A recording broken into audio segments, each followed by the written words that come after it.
នៅពេលដែលយើងចង់បានទិន្នន័យពីតារាងទាំងនេះកន្លងមកខ្ញុំប្រើប្រាស់រូបមន្ត VLOOKUP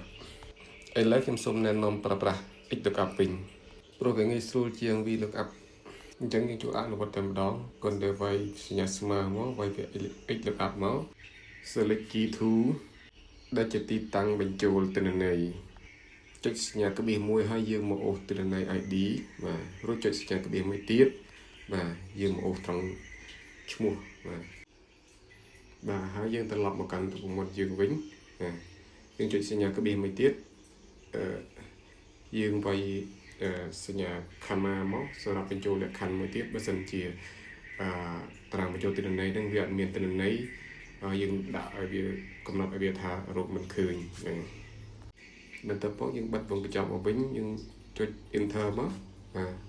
វានឹងដំណើរការចឹងឈ្មោះបែបនេះបាទបើសិនជា ID នឹងយើងផ្លាស់ប្ដូរទៅតាមលេខ ID ដែលមានឧទាហរណ៍លេខ2វាដូចឈ្មោះផ្សេងបា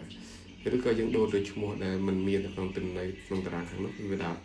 វាបង្ហាញថារកមិនឃើញបាទងាយបាទចង់មើលវីដេអូរាល់ថ្ងៃសូមជួយចុច like និង follow ដើម្បីទស្សនាវីដេអូរាល់ថ្ងៃនិងចុច share ដើម្បីចែករំលែកបាទសូមអរគុណ